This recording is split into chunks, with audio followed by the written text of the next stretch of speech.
Hello.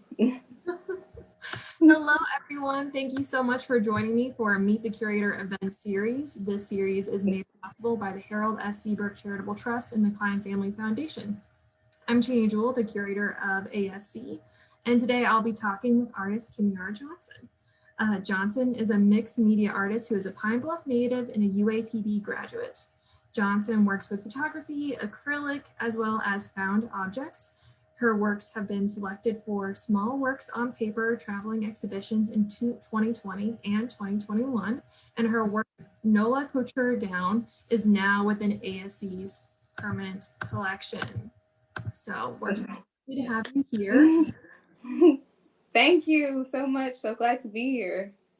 Awesome. So let's go ahead and jump into questions. So first, so that people get to know you and your story more, let's just dive into what your background is. Where are you from, your education, and were you really involved in the art world in your youth, or was your path towards becoming an artist more convoluted?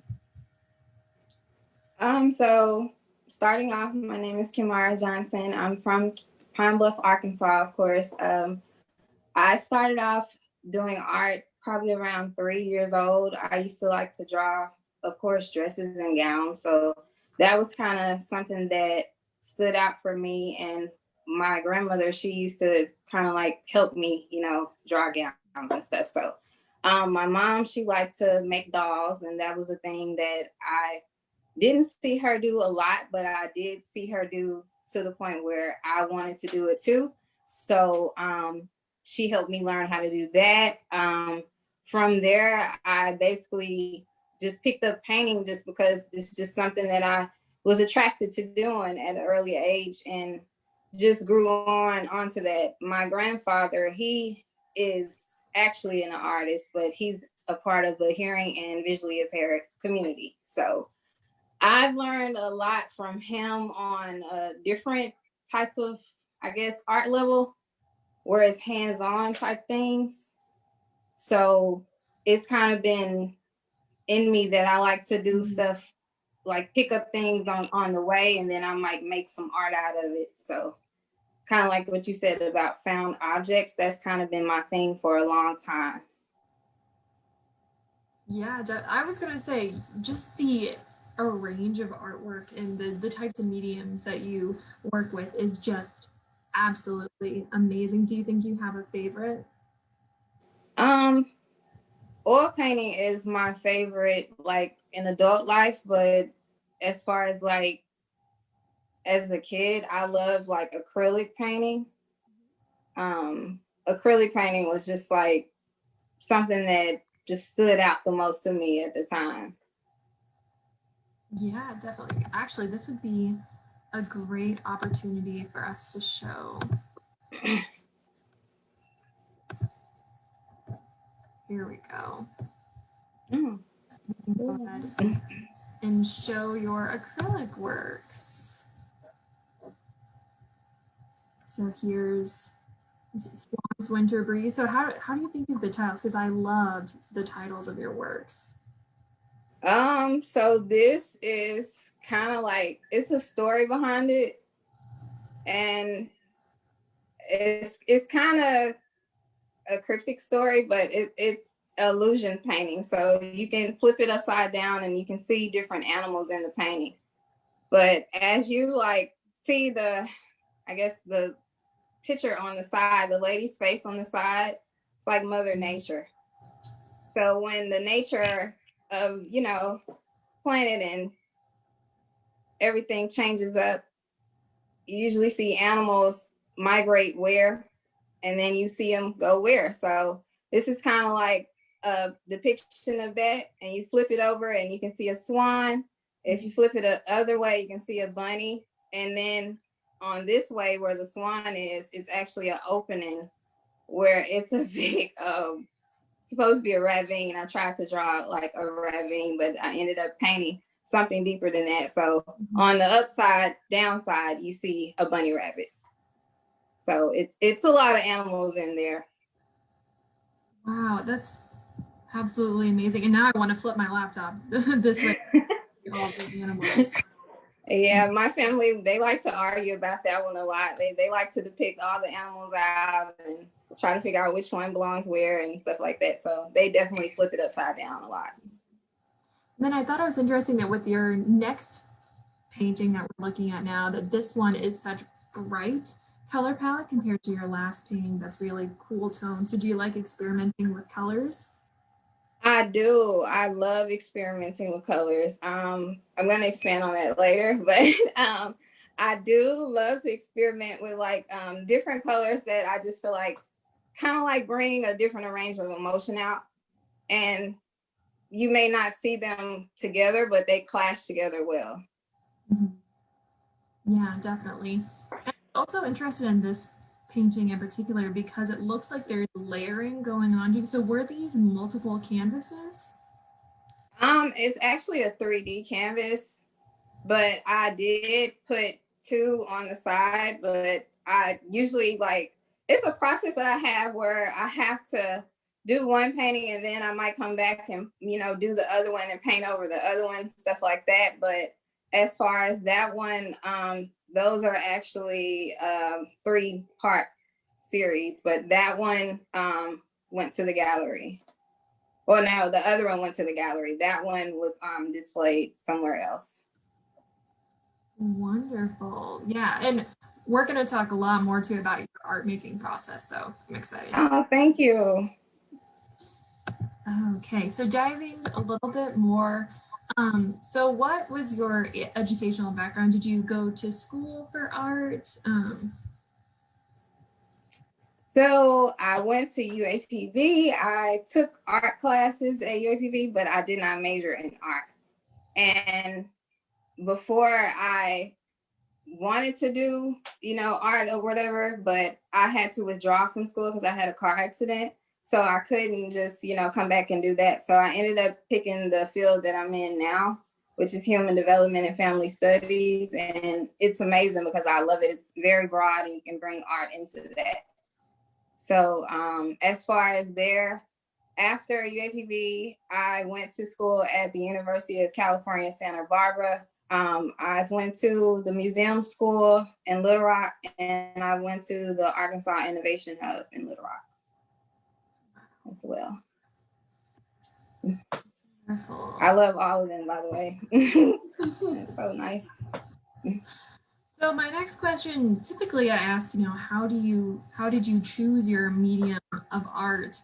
But really it seems like you haven't made a choice. You are allowing yourself to dabble in a lot of different things. Do you ever see any constraints in that, or is it nice to just be able to like have open arms with the different mediums that you work with? For me, it's more so working with the different mediums that I like to experience with, or that I've experienced with in my childhood or past or something like that. But I love to just bring I guess like a gap together that it's like I'm in the art world, but I want to learn more so art and art, whereas giving back to people that want to learn art. You know what I mean? So it's kind of like that, bridging the gap. But I also just love oil painting now. So I think that's like my main medium that I'm just like crazy about right now. Yeah. Wonderful. How did you start experimenting with oil paint? So my grandmother, she likes to oil paint, but when I was a kid, it was kind of like something that was just like, I looked at it as a tedious process. So I'm just like, I'm not gonna really, you know, do that too much. But I wanted to take some classes. So I ended up taking classes at the museum school with Zena. And she's amazing, by the way. So if you have a chance to take her class, please take it. So you will learn a lot from her. But just her inspiration and her artwork is amazing, by the way. So I learned a lot from taking her class as well. Yeah, I agree completely. I'm actually looking into taking some classes. Yeah, you should. Love it there. So is there any intended meaning to your artwork? If there is, what is it? Or more so, what does your art mean to you? For me, yeah, it's a tough question, but for me, I believe it's more so what my name means, and my name means delight, and that's just my first name. But the rest of my name, or a part of my name, means God will raise up. So it's like me looking at my artwork, and it's like the light God will raise up. So it's kind of like a thing where I know where I'll be one day. So I'm not really in the rush to go there, because I know longevity is way greater than popularity or anything, that's kind of like in the way of, stuff like that. So I always knew that I would be where I wanted to be, but I just knew to be consistent in that plan. So, yeah. Yeah, wow, that's beautiful. Thank you. So now we have officially moved on to the art making section, which I think is my personal favorite. Is there any methodology to your art making? Do you have a clear vision in your mind whenever you start a project, or does it kind of evolve as you go along? Sometimes I have a clear vision, like I may like think of something and I might want to write it down, and then I might want to think on it and just meditate on it for a little while, or I'll just go and paint it just right then and there. Or I might sketch it out and it just may be something ugly for the time being. It just may be a sketch to me, and it's just like, a little art note. So from there, I just go and paint. So it's either one of the three processes for me. Yeah. Do you have Not too hard. So would you say that you typically make your art in one session, or is it something that you have to, start working on, walk away from, come back to? I think it depends, because particularly like if it's an oil painting, it's something that I'm kind of like in between. I might finish it this day, I might finish it this week, I might finish it this week, I might finish it next month, I don't know. So, and then when I do oil paint, I don't always do one oil painting at the same time. So it's kind of like, yeah. So I'm waiting on one to dry while I'm painting the other one, because I don't like to waste the paint. So the paint is expensive. So, so yeah. I think that's genius. I started working in oil paint myself, and waiting a week for each layer to dry and having to throw away a sheet of oil every time just makes my heart so sad. So I'm going to need to try your method. Yeah. I think it's like the thing where you have to like steadily like watch it, and then you might come back and it may be dry, and then you may come back and it's still like, oh, okay, I'm still waiting on it to dry. So that's kind of like my process for oil painting. But as far as like acrylic, I like to paint them all in once and just go on about my day. Yeah. I do think that mediums definitely change. Yeah. Have to approach it, because sometimes the medium forces you to slow down. So would you say that possibly if you're working, I'm trying to think how to word this correctly. If you have a particular project in mind, do you ever think about, okay, well, I really want to get this sort of layering or have it done in this time period, so I'll choose acrylic over oil or oil over acrylic? Yes. And that's the thing, because some paintings I would rather do oil painting just because I like the definition and the flow of it better. And I just feel like it's basically, to me, it feels like a painting that will last longer. And I know it would, because, I just feel like acrylic paintings, I like them, but an oil painting is just like a classic type thing that I feel like I would see in a museum years down the line. So, yeah. I definitely hear you. So what inspires you in your artwork? Is it a certain artist that inspires you, a trend, movement, aspects of your personal life? That a combination of all of them. So I guess further, like the furthest from that would be I just like fashion and culture and my upbringing, family,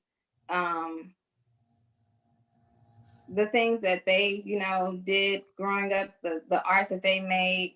Um, it's a number of things, but my grandfather, he's like a huge inspiration for like a lot of things. So my parents are too, but my grandfather, he I don't understand, or when I was a kid, I didn't understand until I started working with that environment and that population. I didn't understand how they could be so skilled, and you would think that they didn't know how to do all of that stuff, but a disability doesn't stop them from learning. It doesn't stop them from being an artist. So to me, in my mind and in my world, he's always been the greatest artist that I've ever been around. So I've learned a lot from him. So Yeah. I think that's actually a great opportunity for us to show some of your Barbies, if that's okay with you. Yeah, thank you. Yeah. And feel free to, talk about them as we're sharing. Okay. Open that up. Trying to get it back on display. And these are your photographs too. Yes. Oh, that's my babies. At the Arkansas Art Meeting, and then here we are. Aww. I miss her. I miss all of them. Did they sell? Yes. Yes. Great. Okay. Oh, they auctioned off, and I have nieces that are like crazed over them. They keep asking about them, and I'm just like, I don't have the dolls at all anymore. So. Well, they're absolutely beautiful. So do you want to Thank you. a bit about the project and what you made them for? Yeah, sure. So this is Mosaic Rose Barbie, and I basically used a Barbie from Mattel, and I wanted to give her new hair because when I got her, her hair was displaced, and she had kind of like bald spots because she was a thrifted Barbie. And I usually get Barbies donated to me sometimes because I do create my own dolls or remodel my own dolls for people sometimes. So she was missing an arm, so I ended up giving her an arm. And I rerouted her hair, styled her hair, ended up doing her face, and I didn't really do a lot of makeup to her face just because I wanted to leave the structure that Mattel had. So I did add just a tiny bit of makeup to the side of her face because it was discolored. I made everything from trash, well, not trash, but recycled items, if you would say. Basically, everything is recycled and made by my hand. So this project, I guess I'm thinking about the question you asked me about how long it takes. So this one actually was probably from, gosh, September to October, or no, August to October. So it was a long time, very long time. As far as the rest of the Barbies, I did all of them at different time periods, and all of them are just my favorite dolls that I've ever done. So it was hard to, give them away. But this was for Sonoma Community Center, and they have a exhibition. It's titled Barbie Reclaimed and Reinvented. And this was for last year's 2020 exhibition. These are Absolutely gorgeous. The fact that Thank you you. found objects to really reconstruct these is just amazing. And her hair, you did Thank you. an amazing job. I think one of the things I think is the most intriguing to me, which hard to choose, is how you constructed the dress and how there's that see-through panel to highlight um, her leg, which, I mean, Yeah. how did you construct that? So I wanted to leave the leg out, but I didn't want to just reveal too much of her, body. So I covered half of it and I made kind of like a slant skirt. And when you look at it, it's kind of like, I guess if you kind of like do it like that, it's like that on her body, but you really can't see it inside of the plastic. So the leg, I used Mattel's leg that they did from their sculpting department. Oh, sorry, from their sculpting department. And I usually just paint the leg. And this time I painted it several times so it could have like a bronze look. So after that, what'd you say? I'm sorry. Oh, no, I was just, mm-hmm. Oh, okay. So after that, I ended up painting over it so it could have kind of like a design type of feel. Yeah, these are gorgeous. And just to show Thank you. your other doll. Oh, I'm getting emotional because I haven't seen them. So this is Beautiful hair. What'd you say? Again, beautiful hair. Oh, okay. Thank you. I'm sorry, my phone keeps cutting out, so just bear with me. You're totally fine. Okay. So this is Tropical Treasure Barbie, and I wanted to just give her, I guess, a little, pizzazz. And also she's a thrifted Barbie, and I didn't want to touch her face too much, but I did tweak it a little bit, but I did minimal makeup. I didn't want to do too much. So when I did her hair, I did reroot her hair because she had a few missing pieces as well. In the process of doing that, I wanted to figure out a hairstyle that highlighted her crown. So the top of her bun is actually the crown. Oh, excuse me. So after I did the hair, usually wrap the hair up and keep it tight for a little while. I ended up doing a shirt that was a balloon, and it didn't work the first time, and it ended up busting it as well. So I ended up getting another one, and I just did another process and tied the side, and ended up using some vinyl that I had left over to make the dress and feathers.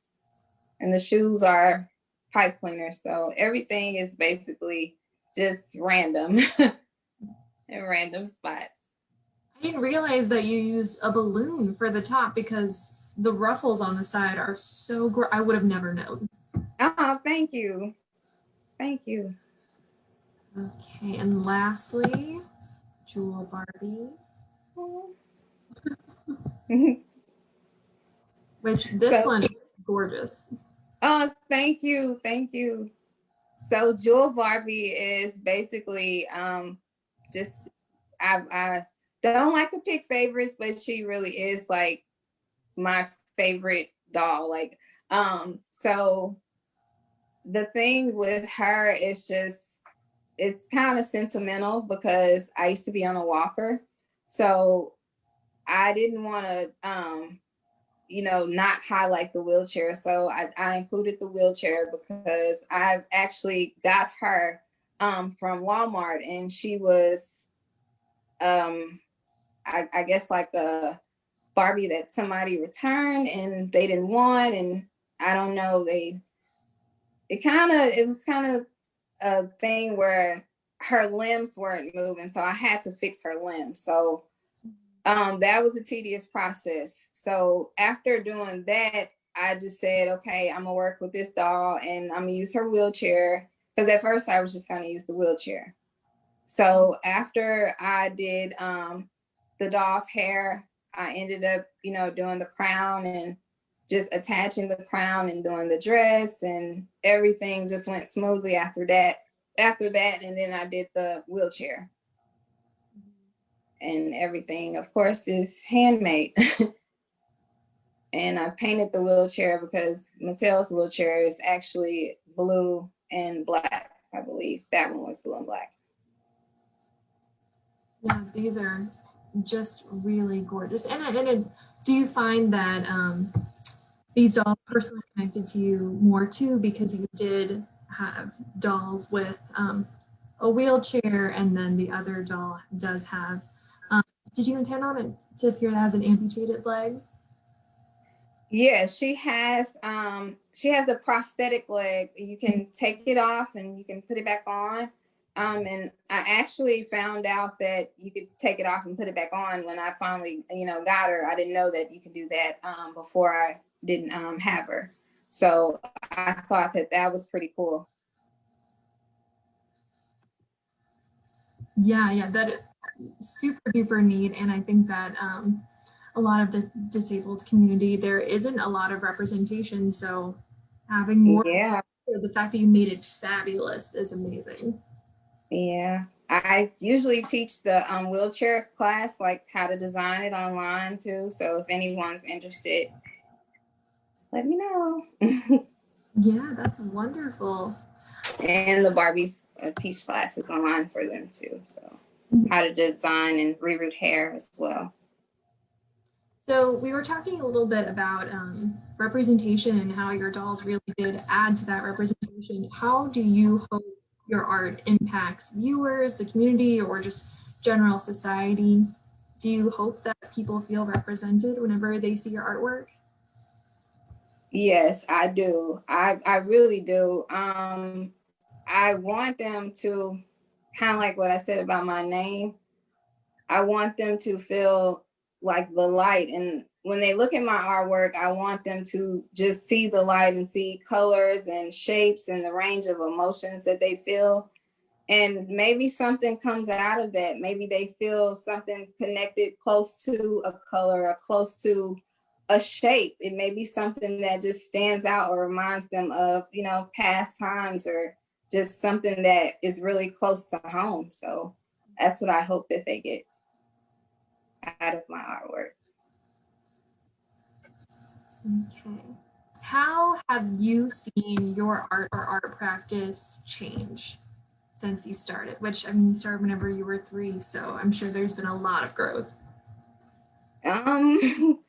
When I was a kid, I loved fashion. Like, it was a thing where I wanted to be a fashion designer. I was like, okay, I'm gonna go to this school and I'm gonna do this and I'm gonna do that.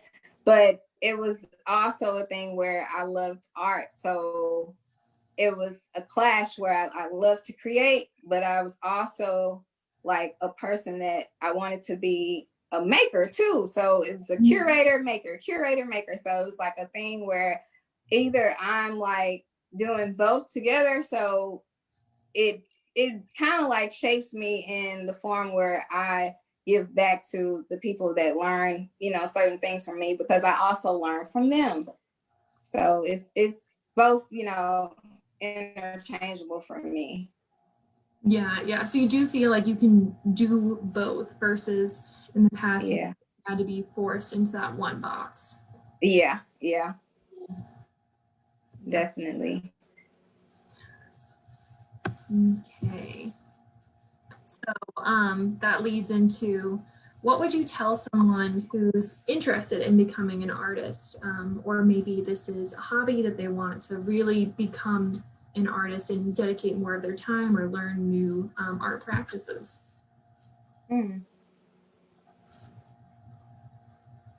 I would say be consistent. Be humble. Learn, or actually want to listen. Don't think that you can't learn from anyone just because they're whatever artist level, either they're, higher or lower, whatever you feel that they are, just because you feel like that. just don't close yourself off to, learning from, any sector, artists or whatever. So longevity outweighs popularity, like I said earlier. Be intentional. I don't know if I said that one already. And find your niche. Like, just find what you like want to do, but don't box yourself in. So that's what I would say. Yeah, I think that's great advice. Thank you. And lastly, why art over any creative outlet, use of your time? Why create art? It's a hard one. For me, I don't feel like art is a job or like, I just feel like it's something that I was given, like it was a gift to me. Yeah. And I feel like if I don't do it, it's just not, I don't know, like I've tried to do other things and it's just like, no, this is not for me. So I know my place in the world, and I feel like art is always there. Like it's always been there to motivate me. It's always been there for me to give back to other people. It's just something that I feel like is very genuine and dear to me that I just want to give back to other people. Mm-hmm. And the best way I can do that is producing my art and giving it to the world. And I was afraid to do that for a long time. And I just want to say thank you to everyone that has helped me throughout the process. This just now, like in Arkansas, I think just giving the things that I wanted to do in Arkansas in my childhood, it's cool to, finally do now. And so I think that shows the younger generations in my family, like, hey, I remember my aunt, or she said that she was going to do that. And because my nephew, he always says, that's the museum that you used to go to when you were a kid, and it's just always something that he remembers and he brings up. And so my artwork is there now. And so he's kind of like in the mode of wanting to be an artist now. So I think that that's cool, just to be able to motivate another generation and not even know it. Like I was unaware for a while. Well, I'm so glad that you were decided to pursue art and really Thank you. here, because I'm so glad that we have your artwork within our permanent collection. And for everyone, please stop by ASC. I've posted on our Instagram bragging about your artwork. Thank you so much. And we're going to be very excited to host the 2021 Small Works on Paper exhibition so that we can see your work again. Thank you. Okay, so if there's anything else that you want to talk about, I'll open the floor. If not, I'll give a short goodbye speech. I want to give announcement, if it's cool with you. Yes, definitely. So as you may know, I do the Barbie classes and the doll classes, and I teach how to do reroots and things like that, and how to, put the doll parts back on. But I wanted to, I think I have it on my phone. Sonoma has a call to artists, and I wanted to share it with everyone. They asked me to share it. So the deadline is March 5th. And I will share it to Chaney. And so it's actually on their Instagram. Their Instagram is Trash and Fashion Sonoma. And that's on Instagram. And it's also on Facebook. So if you check out their page, it should be on there. And it is a theme this year.